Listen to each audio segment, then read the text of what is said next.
Now, as someone the White House says can tell us what's been happening inside the room where these spending bills are still being negotiated, it is Energy Secretary Jennifer Granholm. Secretary Granholm, welcome back to Meet the Press. Thank you. Glad to be on. So here we are. It's the second time in a month that we've gone through this drama on Capitol Hill. The administration ended up balking again with progressives. He goes to Capitol Hill, delays his trip, and he didn't get the infrastructure bill. What happened?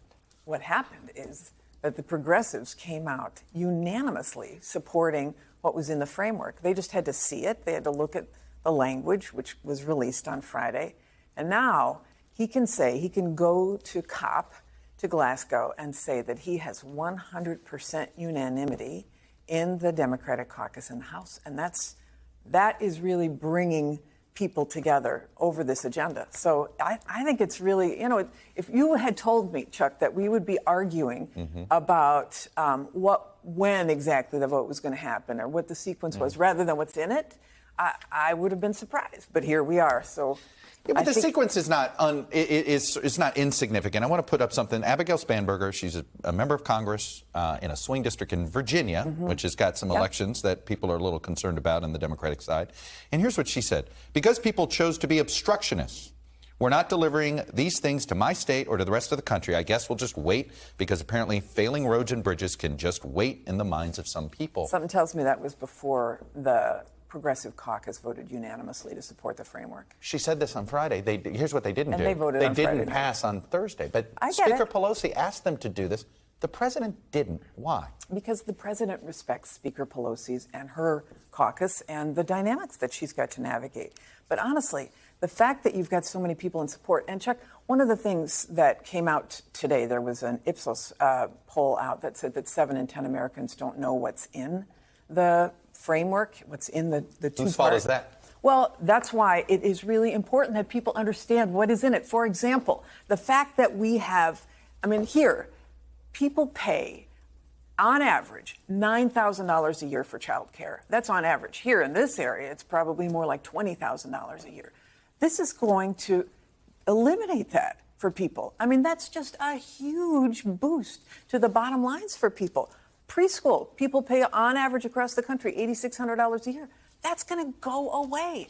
People will be finally able to enter back into the workplace, women especially. So this is, that's just one component of this. But it is a fantastic, really, for decades and decades, we have not seen this kind of investment in our people, in our country.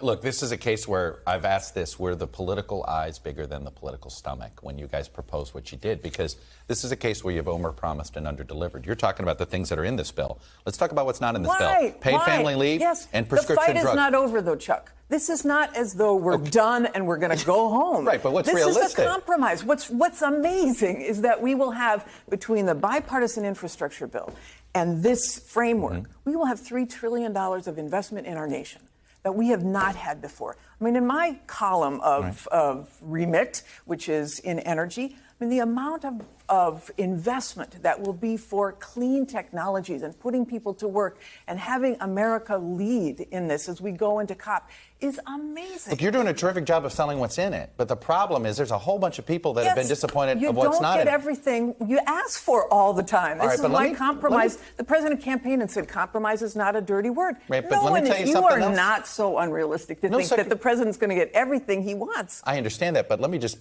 on one issue that has giant majorities in support is prescription drug reform. Take a listen to what the president said on the trail. Allow Medicare to negotiate drug prices. That'll bring them down. We are going to reduce prescription drug prices, the experts acknowledge, by 60%. Reduce prescription costs by 60% by allowing Medicare to negotiate with drug prices. Look, most Democrats believe in Congress that what doesn't get into this reconciliation bill is just not going to get touched. I know you can say, oh, maybe there's another bill, maybe it's this.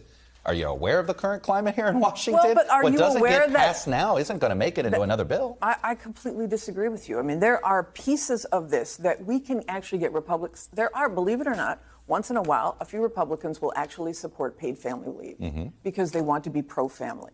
And so maybe they won't vote for it in this whole big bill, but it's possible to go after pieces of this separately. And later, the president's not giving up on that. He's not giving up on reducing the cost of prescription drugs. It's why you've got so much in this framework to reduce the cost of health care for everyday citizens. So this is a really exciting moment for the nation, and we hope that this week we'll be able to see it come to fulfillment. Look, you have been a two-term governor of Michigan. You know politics pretty well. I want to show you some numbers from our poll that show that the last 9 months have taken a toll on the perception of President Biden. Just look at these numbers on the issue of knowledge and experience. He's fallen double-digit points. Ability to handle a crisis, right there in your monitor.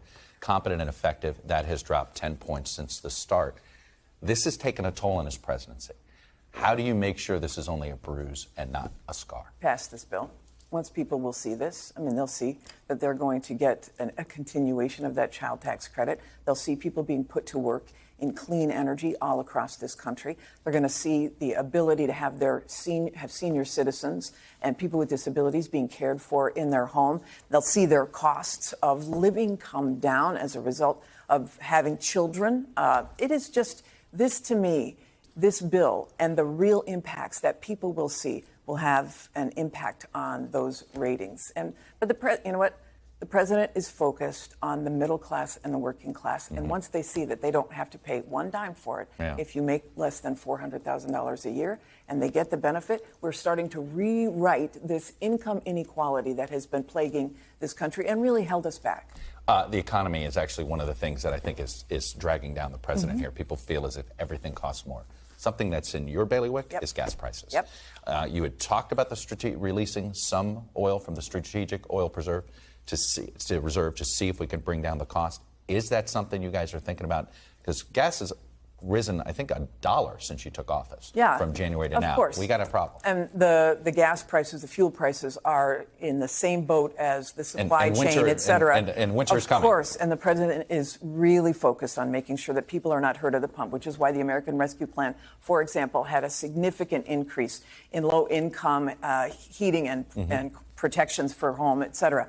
The gas prices, of course, are based upon a global oil market. That oil market is controlled by a cartel. That cartel is OPEC. OPEC controls more than 50% of the petroleum supply and more than 90% of the petroleum reserves. So that cartel has more say about what is going on. Now, on top of it, you've got oil and gas industry that can't flip a switch after coming out of a pandemic in the same way that you're seeing with the supply chains. The president really is focused on making sure that people have relief, and he's looking at all of his tools. But let me just say one thing, that these rising fuel prices in fossil fuels tell us why we've got to double down on diversifying our fuel supply to go for clean. But is this something you guys may do before the end of the year? I'll let the president just make that decision and make that announcement. Okay, you seem to have floated, and then it was sort of pulled back. Do you know well, why? I was saying there's a series of tools that he has.